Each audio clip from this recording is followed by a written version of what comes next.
Hello, my name is Julissa Prado and I'm the founder and CEO of Rizos Curls. Rizos Curls is a curly hair product line. Today I'm here with Mujerista and I asked y'all, the Rizos Reinas, to submit questions for us to answer today, and here they are. Okay, so our first question is from @LexiHobbs1. How did you start your business? All right, so how did I start my business?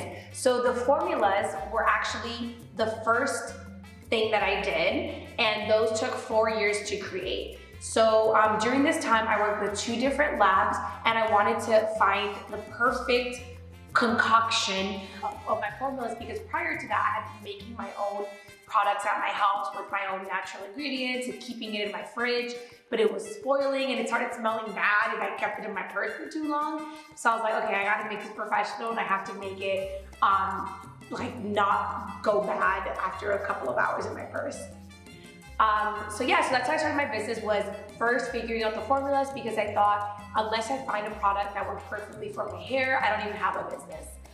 So that's what I did. And after that, I got my family to come and help. And my cousin Vanessa is the one that drew the drawing of my bottle. My parents' house was the first storage. My Tío Juan's garage was our first Rizos Curls HQ. And all of my primos that live on Washington, because all of my family lives very close to each other in Mid-City, they all became my first fulfillment specialists. But yeah, it was a big family effort, and it's 2 years later, and now we're in 57 countries. We've are all over the place. We've sold on so many different spaces, and I'm super excited to be here. Question number 2 is from Curly.Nena. She asked, for business, what is the best way to start? Who should one go for guidance? Okay, so I think what I always tell people is, like, in general, when creating a business, you're just not just creating a business, you should create a solution to a problem. So a business should always be a solution to whatever problem is facing the target demographic or community that you are trying to help. And I think that in order to start a business, the very first step that I recommend is identifying this target demographic. That audience that your business is helping, is catering to.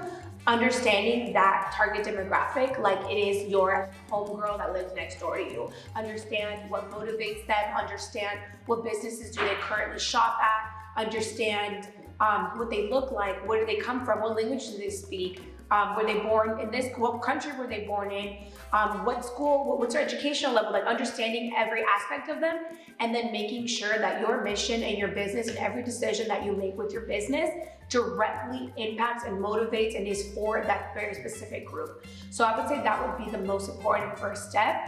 And then step number 2 is obviously figuring out your expenses, figuring out how you're going to fund it. Is it going to be, are you going to take out a loan? There's SBA loans that are federal loans that have very low interest rates. Are you going to self-invest your own money? Are you going to get grants, free money?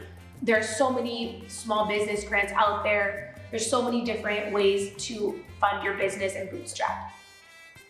So who should one go for guidance? Honestly, the Rizos Curls Latina Ladder is a great place to start. So we have a national tour in 4 different cities. So I think each one of them is going to feature really strong, business-oriented Latina leaders in each city, and they are going to share all of their business insights and tips on how they started their businesses and how to help you also create your impact. Question number 3 is from Nija Liz NCH. She asks, how do you run a business and control your mental health at the same time? Great question. So I think the biggest thing for me is making sure that my team, every single person that I work with around me, are people that I genuinely love to be around. Because you can find somebody to do a job, like you can find anybody to do a job, but you can't find somebody who you love to work with. That's like the hardest part to find. It's someone that is like a genuine good person that you really like them, how they carry themselves outside of work, how they carry themselves like in their own life, and someone who kind of like inspires you to also be a better version of yourself. So I think having people like that around me that know when to wear, let their hair down and just be comfortable and are just happy with life and grateful and make me feel just full of life and love. I think having those kind of people around me make it feel like fun all the time, and it doesn't feel so much like work. Question number 4 is from them Guide Kids _ them C Guide Kids _ they ask tips on confidence. So some tips on confidence.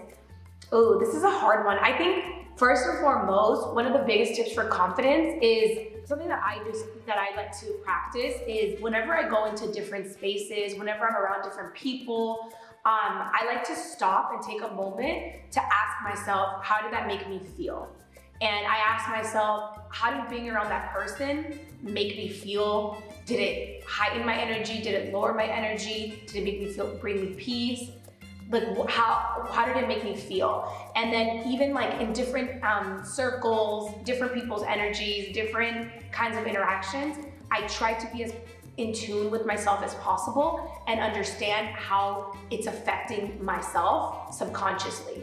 And I think that like making that a regular practice has allowed me to kind of like weed out people and situations that kind of suck out my spirit and mess with my mental health, and only kind of create a little circle and a little bubble of people that just give good energy, good vibes, are positive, and kind of make me feel better about myself. And I think, it sounds really selfish to think like it's something from outside of you, but I think it's so important to be aware of what energies you're letting in. And then also, of course, like part of that exercise is also understanding what makes you happy and understanding and knowing that very well, knowing that formula. Like today I'm feeling down. Why am I feeling down?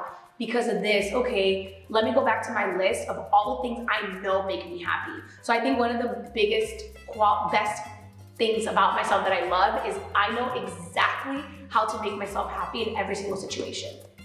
And I recommend that for anybody else. Is always take inventory of who is in your life. Are they adding? Are they taking away from your life? And then create your own little list of what can make you happy at any point. Okay, so our 5th and last question is from Laurita.Giselle. She asked tips for starting my curly hair journey. Girl, you came to the right place, let me tell you. First and foremost, my number 1 tip is follow at Rizos Curls, because we are just full of great tips and advice. And also look into the hashtag Rizos Reina community. If you go into this hashtag, you will find a whole community of other curly hair women who are either finished their curly hair, their transition process and are in the curly hair community or barely starting, and they are just literally welcoming new women who are entering the curly hair journey with open arms. And they're just such a great positive community. And I would say like the Rizos Reina movement isn't just about curly hair, it's about embracing your true self and being unapologetic about who you are. And I think with that, there's so much that comes with it, whether it's being more confident in your personal life to stand up to somebody, being more confident in your work life to demand to be respected, demand fair pay, to take that leap to, start your own business or whatever it is that you want to do. But I think that it's that's the spirit of the Rizos Reina, and I think that with the curly hair journey in the same spirit, it's taking that step to invest in yourself and invest in your natural hair's health. Thank you so much for watching. I'm Julissa Prado with Rizos Curls. Make sure to follow us at Rizos Curls. Also, in the Latina ladder spirit, I want y'all to know another powerful mujer, Maribeth from the Mujerista. Hey. Make sure to like and subscribe to the Mujerista and Rizos Curls, support your fellow Latina entrepreneur. Yay!